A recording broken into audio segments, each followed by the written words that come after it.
नमस्कार, खबरों का पंचनामा देख रहे हैं आप। मैं हूं आपके साथ पूजा। हम लेकर आए हैं देश और दुनिया की 5 बड़ी खबरें, जिस पे चर्चा के लिए मेरे साथ स्टूडियो में मौजूद हैं कैपिटल टीवी के editor in chief doctor Manish Kumar. Doctor साहब, बहुत बहुत स्वागत है आपका। धन्यवाद। सबसे पहले नजर हेडलाइंस पर।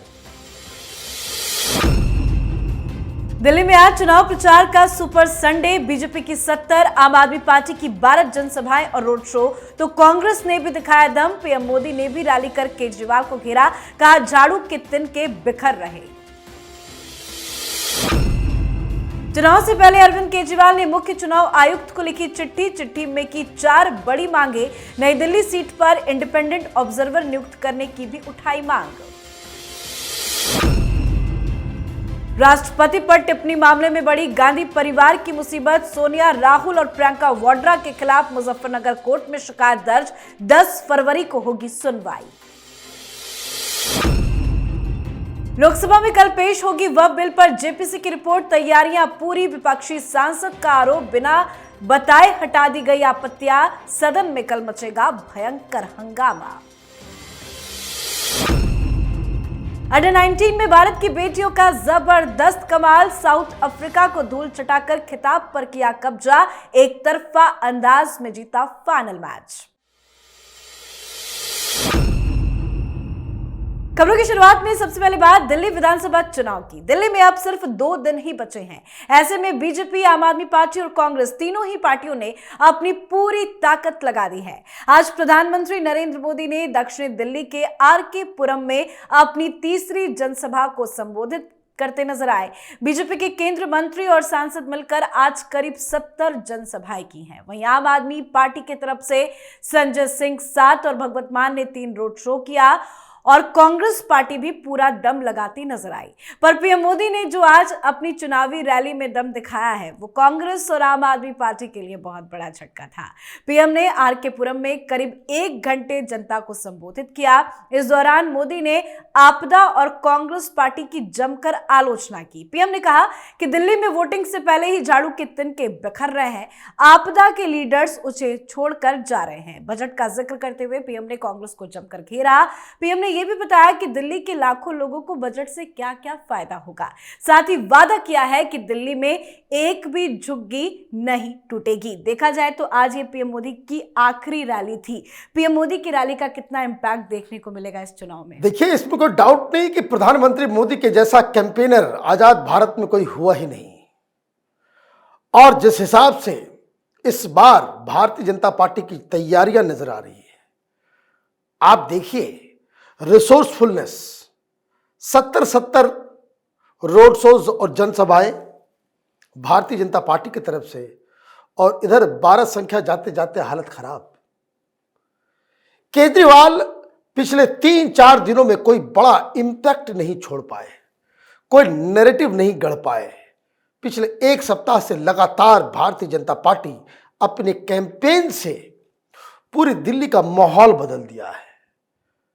जो कोशिश प्रधानमंत्री मोदी कर रहे हैं उसे समझिए। आम आदमी पार्टी उन पूर्वांचलियों के वोट से जीतती आई है जो लोग लोकसभा में मोदी का समर्थन देते हैं। प्रधानमंत्री मोदी ने पहली बार इस बार दिल्ली के चुनाव में अपने आप को एक पूर्वांचली बताया। उन्होंने कहा कि हम बनारस से चुन के आते हैं। बनारस के लोग, पूर्वांचली लोग ही भारतीय जनता पार्टी के मेन समर्थक हैं। जो गारंटी मैं दे रहा हूं, ये मेरी पर्सनल गारंटी है। यमुना साफ करने की बात हो, झुग्गी में रहने वाले लोगों को घर देने की बात हो, और इन सब के ऊपर जिसको कह सकते हैं कि आइसिंग ऑन द केक, वो दिल्ली के चुनाव में जिसका सबसे ज्यादा इंपैक्ट इस बार होने जा रहा है, वो है मिडिल क्लास को जो 12 लाख रुपए की रिबेट मिली है इनकम टैक्स में। वो एक गेम चेंजर है। और दूसरा जो केजरीवाल के लिए बहुत ज्यादा परेशानी का सबब बन गया है, वो है 8th पे कमीशन की घोषणा। तो इस बार भारतीय जनता पार्टी ने कोई गड़बड़ नहीं की, कोई गलती नहीं की, और ऐसा लग रहा है कि इस बार दिल्ली में बीजेपी के समर्थन में सुनामी चल रही है। जी, तो पीएम मोदी ने जबरदस्त प्रहार आज आपदा की सरकार पर किया है, पर केजरीवाल चुनाव से पहले एक साथ कई मुसीबत में फंसते नजर भी आ रहे हैं। चुनाव से पहले केजरीवाल ने मुख्य चुनाव आयुक्त को एक चिट्ठी लिखी है, जिसमें उन्होंने आरोप लगाया कि नई दिल्ली विधानसभा में आपके कई कार्यकर्ताओं पर हमला किया जा रहा है और उन्हें परेशान भी किया जा रहा है। केजरीवाल ने चिट्ठी में 4 मांगे रखी है, जिसमें नई दिल्ली विधानसभा में इंडिपेंडेंट इलेक्शन ऑब्जर्वर नियुक्त करने की मांग, चुनाव आयोग से आम आदमी पार्टी वॉलंटियर्स की सुरक्षा सुनिश्चित करने की मांग, साथ ही ऐसी घटनाओं के लिए जिम्मेदार पुलिस वालों को तुरंत सस्पेंड करने की मांग और इसी के साथ हमला करने वाले बीजेपी कार्यकर्ताओं को तुरंत गिरफ्तार करने की मांग अरविंद केजरीवाल ने की है। हर मुद्दे पे केजरीवाल चुनाव आयोग पहुंच जाते हैं, कभी चिट्ठी लिख देते हैं। ये चिट्ठी का खेल से क्या फायदा होगा? देखिए, मुझे लग रहा है कि नतीजों से पहले ही वो एक बैकग्राउंड क्रिएट कर रहे हैं। और वो बैकग्राउंड क्या है? एक बहाना है कि हमारे साथ नाइंसाफी हो गई, हम चुनाव नहीं हारे, इलेक्शन कमीशन ने हरा दिया, अंपायर खराब था, अदरवाइज मैच तो हम जीते हुए थे। ये रोने धोने का काम इन्होंने पहले से ही शुरुआत कर दी कि फर्जी वोटर्स बनाए जा रहे हैं, हमारे वोटर्स को काटा जा रहा है, क्योंकि ईवीएम नहीं चलेगा। ईवीएम वो बहानेबाजी तो चलेगी नहीं, ईवीएम पे मसला जो है वो बिगड़ रहा है, तो नया बहाना केजरीवाल बना रहे हैं, ऐसा प्रतीत हो रहा है। लेकिन किस तरह के लीडर हैं ये भाई? आपने चिट्ठी लिखी, वो भी बस एक दिन बचा हुआ है प्रचार के लिए, और स्पेशल ऑब्जर्वर सिर्फ अपनी ही कंस्टिट्यूंसी के लिए। क्यों? आपको लग रहा है कि आप हार रहे हो? भाई, अगर दिक्कत हो रही पूरी दिल्ली में होगी, लेकिन कितना सेल्फ सेंटर्ड व्यक्ति है ये कि ये सिर्फ अपने ही कंस्टिट्यूंसी के लिए कंप्लेन कर रहा है। तो खैर कोई बात नहीं। सवाल ये है कि मारपीट हुई, कौन घायल हुआ, कौन हॉस्पिटलाइज हुआ, कहां चोट आई, एफआईआर आपने क्यों नहीं किया?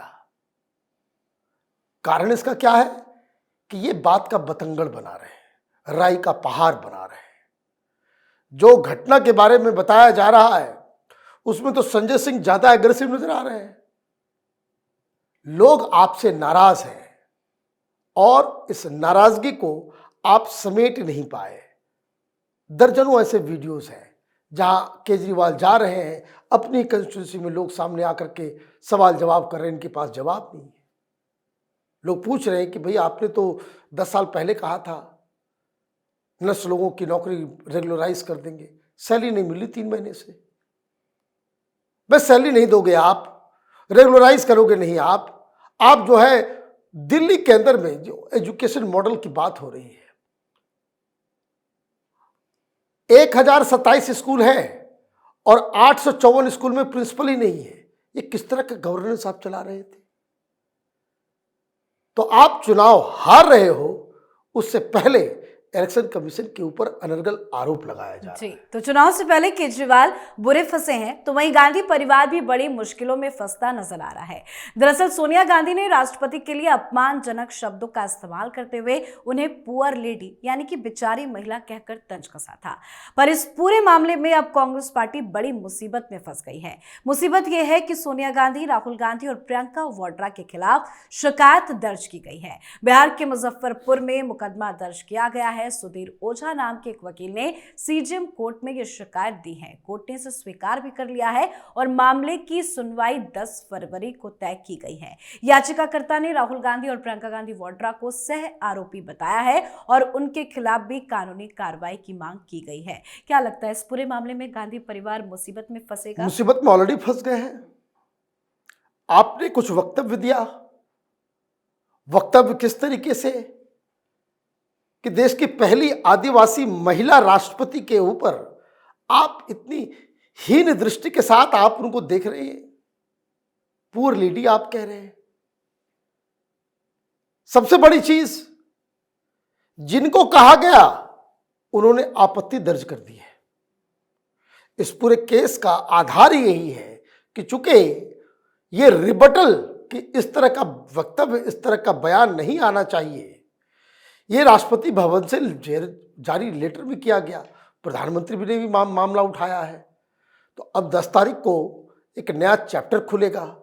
ये बार बार इस तरह की गलतियां गांधी परिवार लगातार करता चला जा रहा है कि इनको प्रधानमंत्री मोदी से इतनी ज्यादा घृणा है कि प्रधानमंत्री द्वारा कोई भी व्यक्ति गवर्नर चुना जाता है, राष्ट्रपति बनाया जाता है, कुछ भी बनाया जाता है, ये उनके पीछे पड़ जाते हैं। जिस गांधी परिवार ने 40-50 साल तक कांग्रेस की सेवा करने वाले राष्ट्रपति प्रणब दा को जिन लोगों ने नहीं छोड़ा, इस तरीके से आप घृणा में आप अपने आप को पाते हो कि जब प्रणब दा को आपने इज्जत नहीं दी तो ये तो कांग्रेस की भी नहीं है। तो ये मुझे लग रहा है कि ये मामला थोड़ा ज्यादा ही सीरियस हो गया है। 10 तारीख को क्या फैसला होगा, आप ये देखना जरूरी है। जी चलिए बढ़ते हैं आगे और बात अगली खबर की। 3 फरवरी यानी कि कल लोकसभा में वक्फ संशोधन विधेयक 2024 पर संयुक्त संसदीय समिति की रिपोर्ट पेश की जाएगी। लोकसभा सचिवालय की तरफ से जारी बुलेटिन में कहा गया कि समिति के अध्यक्ष जगदंबिका पाल और सदस्य संजय जायसवाल सोमवार को लोकसभा में रिपोर्ट पेश करेंगे। इसके साथ ही समिति की ओर से दी गई साक्ष्यों का रिकॉर्ड भी सदन के पटल पर रखा जाएगा। तो कल का दिन काफी महत्वपूर्ण है और हंगामे के भी पूरे आसार हैं। पैनल में मौजूद कई विपक्षी सांसदों का कहना है कि उनकी असहमति नोट को बिना उनकी जानकारी के ही हटा दिया गया। विपक्ष ने इस प्रक्रिया को वक्फ बोर्डों को नष्ट करने का प्रयास करार दिया है। कल तो जेपीसी की रिपोर्ट पेश की जाएगी। विपक्षी सांसदों की क्या तैयारी है? देखिए, मुझे तो लगता है कि ये सब मुसलमानों को बेवकूफ बनाने के लिए ये सब तमाशा कर रहे हैं, क्योंकि जब वक्त ये जेपीसी की बैठक खत्म हुई, आपने देखा वो वीडियो कि किस तरीके से लोग हंसी मजाक कर रहे थे, हंसी खुशी सब कुछ एवरीथिंग गुड एंड हैप्पी करके वो वहां से निकले। लेकिन अब ये समझ में आया कि वक्फ बोर्ड के बिल को पेश किया जाएगा तो खबर बनेगी। 2 दिन के बाद दिल्ली में चुनाव है, तो वक्फ बोर्ड को लेकर के भारतीय जनता पार्टी को फायदा होगा। मुसलमान किधर जाएंगे? तो कांग्रेस पार्टी ने कहा हम बनेंगे मुसलमानों के रक्षक, तो उन्होंने आवाज शुरू कर दी। ओवैसी भी चुनाव लड़ रहे हैं, ओवैसी भी आगे आ गए, आम आदमी पार्टी को भी आना पड़ेगा। तो आप ये देखिए, दिल्ली चुनाव के मद्देनजर ये विपक्षी पार्टियां जेपीसी में सारी चीजें कानून के हिसाब से हुई। जेपीसी में आपके पास संख्या थी नहीं, इसलिए आपके सुझावों को वो पास नहीं हो सका। अब ये मामला लोकसभा में आया है। लोकसभा में वैसे भी जेपीसी में उन्होंने क्या किया नहीं किया वो अलग बात है, लेकिन अब जब ये लोकसभा के अंदर पेश होगा, राज्यसभा के अंदर पेश होगा, तो ये मत कोई एक्सपेक्ट कीजिए कि भाई कि चूंकि जेपीसी का मामला हो गया तो ये लोग जो है विरोध नहीं करेंगे। ये फिर भी विरोध करेंगे। क्यों? क्योंकि मुस्लिम अपीजमेंट पॉलिटिक्स के लिए इनके लिए जरूरी है कि वक्फ के जैसे ड्रैकोनियन कानून का समर्थन करें। जी आज की आखिरी खबर में बात एक गुड न्यूज के साथ।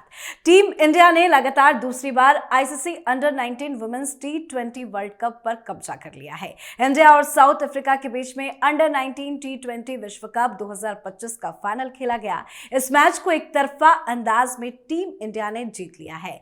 9 विकेट से साउथ अफ्रीका के अंडर 19 विश्व कप चैंपियन बनने के सपने को भारत ने चकनाचूर कर दिया। इस खिताबी मुकाबले में साउथ अफ्रीका की टीम की कप्तान ने टॉस जीतकर पहले बल्लेबाजी करने का फैसला किया था। हालांकि यह फैसला सही साबित नहीं हुआ क्योंकि टीम महज 82 रनों पर ढेर हो गई। भारत ने 83 रनों के लक्ष्य को 12वें ओवर में ही हासिल कर लिया। टीम इंडिया इस पूरे टूर्नामेंट में अजय रही है। लगातार दूसरी बार जीत, कितनी बड़ी जीत है ये सिर्फ दूसरी बार जीत नहीं है। जिस हिसाब से हमारी बेटियों ने इस बार प्रदर्शन किया है, कलेजा चौड़ा हो गया। इस पूरे टूर्नामेंट में अगर आप देखें, एक भी मैच वो हल्के फुल्के तरीके से ये लोग नहीं जीते। फाइनल जीत रहे हैं 9 विकेट से, सेमीफाइनल जीता 8 विकेट से, किसी को 150 रन से हरा रहे हैं, किसी को कुछ हरा रहे हैं, रिकॉर्ड्स बनाए जा रहे हैं। आप ये समझिए कि इंडियन क्रिकेट, खास करके वुमेन क्रिकेट टीम, वो जो परफॉर्म कर रही है, उस कन्विंसिंग तरीके से जो जीत रही है, ऐसे तो हमारे मेल क्रिकेटर नहीं करते। इंडिया का जो मेल टीम है वो उस तरीके से एग्रेसिव तरीके से नहीं खेलती। धाराशायी कर दिया सबको। और ये बेटियां आगे चलकर भारत के मेन टीम का हिस्सा बनेंगी और इस तरह के कई सारे वर्ल्ड कप्स हिंदुस्तान के झोली में लेकर के जी, आएंगे। बहुत बहुत धन्यवाद सर बातचीत के लिए। धन्यवाद। खबरों का पंचनामा में आज के लिए फिलहाल इतना ही। देश विदेश की बाकी खबरों और उनके सटीक एनालिसिस के लिए देखते रहिए कैपिटल टीवी। हमें लाइक कीजिए, शेयर कीजिए और कैपिटल टीवी को सब्सक्राइब कीजिए। नमस्कार।